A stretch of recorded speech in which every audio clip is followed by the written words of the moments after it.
आ गया दिल चुराने मैं आ गया। हेलो एवरीवन, आपका स्वागत है इस यूट्यूब चैनल पर। और आज मैं एक्सप्लेन करने वाला हूँ चांसो मैन पार्ट 2 का चैप्टर नंबर 138। तो अगर आपने पहले की वीडियोस नहीं देखे हैं तो डिस्क्रिप्शन में उसका लिंक है, उसे जाओ, उसे देखो। अगर आपने नहीं देखा है तो तभी आपको ये वीडियो भी समझ में आएगा, क्योंकि ये सारे पार्ट्स जुड़े हुए हैं। तो आइए बिना टाइम खराब किए शुरू करते हैं इस वीडियो को। तो स्टार्टिंग में हमें दिखाया जाता है कि डेंजी और वो लड़की अपने हाथों में बेसबॉल बैट लेकर एक दूसरे के आमने सामने खड़े हुए होते हैं और सारे लोग वहां पर गिरे हुए होते हैं। डेंजी को लग रहा होता है कि ये लड़की मुझ पर पहले वॉल करने आएगी और लड़की उसके पास दौड़कर जाती भी है, लेकिन डेंजी पर हमला करने नहीं, क्योंकि डेंजी के पीछे एक आदमी गिरा हुआ होता है। वो गन निकाल कर डेंजी पर एम कर रहा होता है। वो लड़की उस आदमी पर हमला करती है। वो अपना बेसबॉल बैट फेंक कर उस आदमी को मारती है और उसके हाथ से गन गिर जाता है। डेंजी शॉक हो जाता है कि ये क्या कर रही है। लड़की उस गन को उठाती है और देखती है और कहती है कि ये एक नकली गन है, और जैसा मुझे लगा था कि अगर इनके पास एक गन होता तो ये बेसबॉल बैट से फाइट क्यों करते। गन डेविल के खत्म होने के बाद यहाँ पर गन नहीं है। डेंजी उससे पूछता है कि क्या तुम मेरी दुश्मन नहीं हो। वो चिल्लाकर कहता है।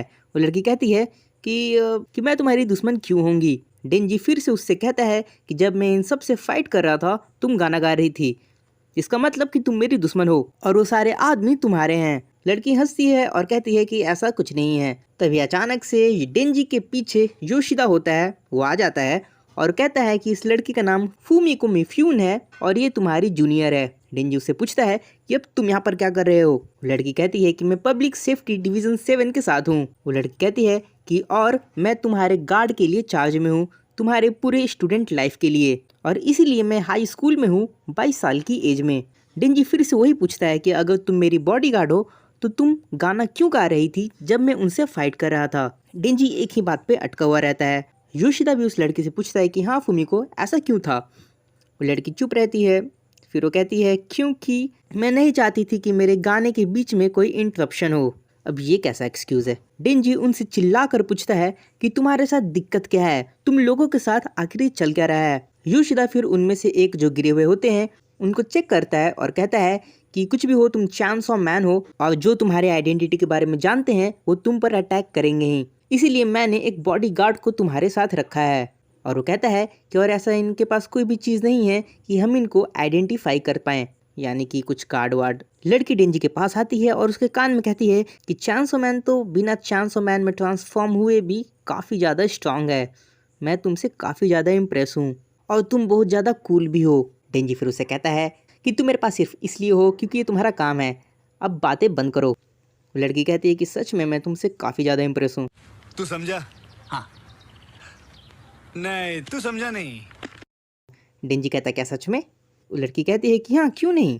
वो कहती है मास्टर तुम ही हो चांसो मैन, और वो हंसने लगती है। योशिदा फिर उसके सर में एक हाथ मारता है और कहता है कि तुम अपना काम पर ध्यान दो।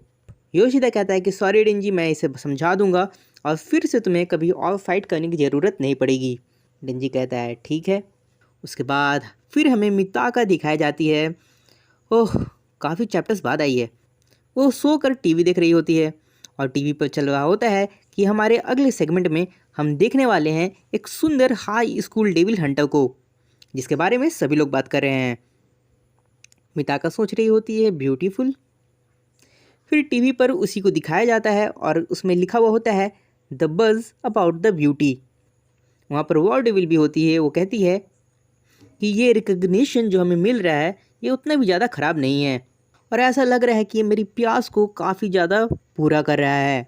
मिताका कहती है कि हम ये सब काम अपनी तारीफ़ों के लिए नहीं कर रहे हैं, ये तुम्हें याद है ना। वॉर डेविल उसे देखती है। मिताका कहती है क्या। मिताका कहती है कि हम ये सब चांसो मैन को बचाने के लिए कर रहे हैं। वॉर डेविल कहती है कि बिल्कुल, हम ये सब चांसो मैन को ख़त्म करने के लिए कर रहे हैं। और फिर भी मेरा दिमाग ख़राब हो रहा है ये सब सोचकर कि चांसो मैन को भी ये सब एक्सपीरियंस करना पड़ा होगा। मिताका कहती है कि फेम या फिर तारीफ़ें मुझे काफ़ी ज़्यादा अच्छी नहीं लगती, और बात तो ये है कि ये मुझे काफ़ी ज़्यादा डरा देती है। वॉर डेविल कहती है क्यों। मिताका कहती है क्योंकि मुझे ऐसा लगता है कि हमारी प्राइवेसी पर कोई हमला कर रहा है। अपनी पूरी ताकत से।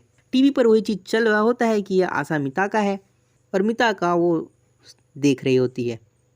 उसके बाद डिंजी एक रोड पर खड़ा हुआ होता है और दीवार पर पोस्टर लगा होता है चांस ऑफ मैन की ऑर्गेनाइजेशन के बारे में, चांस ऑफ मैन चर्च के मेंबरशिप के बारे में। वहाँ पर एक और लड़का खड़ा हुआ होता है और वो डिंजी से कहता है कि तुम्हें काफ़ी ज़्यादा खराब लग रहा है ना, ये कैसे चांस ऑफ मैन को एक फ्रेश फेस्ड यानी कि एक दूसरी कोई जिसे कोई जानता भी नहीं उसके साथ पोस्टर में डाल सकते हैं। वो लड़का कहता है आशा मिताका चांस ऑफ मैन चर्च के पोस्टर में ये जो लड़की है ये हाई स्कूल स्टूडेंट है और लोग कहते हैं कि इसके चेहरे पर निशान आ जाता है जब भी ये डेविल से फाइट करती है और इसका कैरेक्टर काफ़ी ज़्यादा याद करने वाला है, ऐसा नहीं है क्या? डिंजी मन में सोचता है और कहता है कि अनजान लोग मुझसे आजकल इतना बात क्यों कर रहे हैं। वो लड़का कहता है कि क्या तुम मुझे नहीं जानते? ठीक है, फिर मुझे भी तुम याद नहीं हो, लेकिन तुम मुझे जानते हो, चांस ऑफ मैन। डिंजी कहता है ठीक है, तुम कौन हो? वो लड़का कहता है कि अगर वो तुम्हें चांस ऑफ मैन बुलाते हैं तो तुम मुझे बुला सकते हो स्वॉर्ड मैन। चलो इसी के साथ चलते हैं। डिंजी शॉक होता है और कहता है क्या सच में? अब ये कौन है? और डिंजी उसके साथ होता है। तो थैंक यू, इस वीडियो में सिर्फ इतना ही। अगली वीडियो में मैं फिर से मिलूँगा।